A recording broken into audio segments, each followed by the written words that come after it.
அல்லேலூயா. So last time நான் வந்தப்ப உங்ககிட்ட அது எத்தனை பேருக்கு பயனுள்ளதா இருந்துச்சு? உண்மை மட்டும் சொல்லுங்க.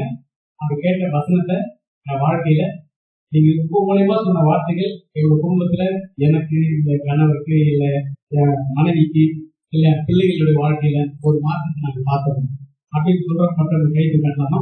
பயன்பட்டுச்சு அப்படின்னு சொல்றவங்க மட்டும் கைது காட்டுங்க. ஆண்டவர் செஞ்ச நன்மைகளை சொன்னா அவர் நமக்கு என்ன செய்வாரு?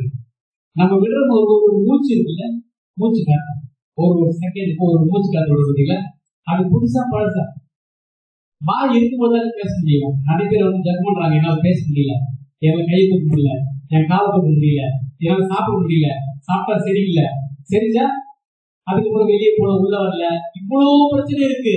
ஒவ்வொருத்தரோட வாழ்க்கையிலையும் வண்டி நல்லா போற வரைக்கும் ஒன்றும் தெரியாது. எங்கன்னா ஒரு இடத்துல பிளாக் ஆகுது, மூக்கு அடிச்சுக்கிச்சு, கண் அடிச்சுக்கிச்சு, கண் தெரியல, காது கேட்கல. அப்ப நல்லா இருக்கும்போது ஐயா சொல்றையா கை நல்லா இருக்கு, கை நல்லா இருக்குல்ல, கையுக்கு கையில சொல்லாமா? கை நல்லா இப்படி தூக்கணும்னா கை நல்லா இருக்கும். இப்படி ரெண்டு கை தூக்கலாமா? சத்தம் அலையில சொல்லாமா? யாரெல்லாம் இப்ப ரெண்டு கையை தூக்கி அலையில சொன்னீங்களோ அவங்களோட வாழ்க்கையில பரிபூர்ணமான ஆசீர்வாதங்களை இன்றைக்கு தரச்சுவாரு. அல்லேலூயா, அல்லேலூயா. முழுசா, அதாவது என் கணவர் என் பேச்சு கேட்டு அப்படியே நான் சொல்றது நடந்துருக்கும். என் மனைவி நான் சொல்ற பேச்சு கேட்டு அப்படியே நடந்துக்கணும். என் பிள்ளைங்க என் வார்த்தைக்கு அப்படியே கீழ்படியணும். எங்க அம்மா அப்பா என்னை பூட்டி நடந்துக்கணும். என்ன கேட்கணும் தெரியாது இல்ல, ஆனா வளர்ந்த பிற்பாடு நமக்கு தெரியும். ஒவ்வொரு நாளைக்கு ப்ரொபோஷன் தான், ஒவ்வொரு நாளைக்கு ப்ரொபோஷன். அந்த இடத்துல நான் கடந்து வரும்போது பார்த்தீங்கன்னா ஃபீலிங் வேற மாதிரி இருக்கும். சிரிச்சா என்ன நடக்கும்? எத்தனை பேருக்கு சிரிச்சா என்ன நடக்கும் உங்களுக்கு எத்தனை பேருக்கு தெரியும்? சரி, ஹார்ட் டிசீஸ் வராது.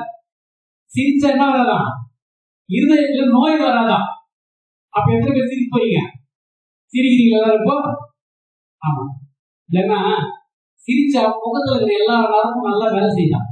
சிரிங்க, வாய் விட்டு சிரிச்சா சும்மா சிரிங்க, காசா பணமா, புரியுதா உங்களுக்கு?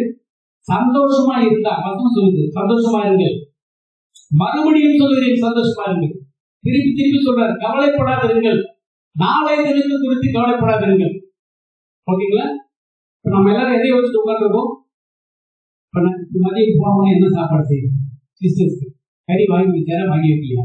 சண்டே எத்தனை கிலோ வாங்கி வச்சாரு? ஆட்டுக்கறி வாங்கினாரா, கோழிக்கறி வாங்கினாரா? இதெல்லாம் யோசிச்சு கவலைப்பட்டு கவலைப்பட்டு கவலைப்பட்டு கவலைப்பட்டு ஆண்களா இருந்தா கிரவுண்ட் இங்க வாங்கிடுறாங்க, பெண்களா இருந்தா தலைவலி வாங்கி வச்சிருக்காங்க. எப்போ கேளு என்ன சொல்லுவாங்க? ஒரே தலைவலி. எத்தனை தலைவலிங்க? ஒரே தலைவலி. இப்போ இன்னைக்கு உங்களுக்கு ஆண்டவர் ஒரு விஷயத்தை சொல்ல விரும்புகிறாரு. மத்தேயு 7:7 அதான் தெரியுங்க, மனப்பாடமா சூப்பர். அதுதான் நாங்க வந்துருக்கிறோம். வைங்க போதும், சத்தமா படிக்கலாமா? யாருக்கு யாரு கேட்டா யாரு கொடுப்பா? யாரு கேட்டா கேளுங்கள் அப்பொழுது உங்களுக்கு கொடுக்கப்படும், கேளுங்கள் பெறப்படும், தட்டுங்கள் திறக்கப்படும், கேளுங்கள் கிடைக்கும் என்றார் இயேசு. கேளுங்கள் கிடைக்கும் என்றார். தெரியல பாடு முடிக்க. கேளுங்கள், யாரு யாருக்கிட்ட என்ன கேட்கணும், எப்ப கேட்கணும், எப்படி கேட்கணும், எவ்வளவு கேட்கணும் இருக்குல்ல. எவ்வளவு விஷயம் பாருங்க. ஒரே வசனம் தான் இல்ல, ஒரே சென்டென்சஸ் தான். கேளுங்கள் தரப்படும். ட்ரெஸ், ஸ்கூலுக்கு போனா எஜுகேஷன் போகணும், ஃபீஸ் கட்டணும், இதெல்லாம் கேட்டுட்டே இருக்கும் அப்பா கிட்ட. ஓகேங்களா?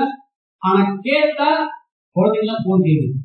என்ன கேட்கணும் தெரியல, எப்படி கேட்கணும்னு தெரியல, கேட்டா கிடைக்குமான்னு தெரியாது. ஆனா யாருக்கிட்ட கேட்டா என்ன கேட்டா கிடைக்கும் நமக்கு தெரியுமா தெரியாதா?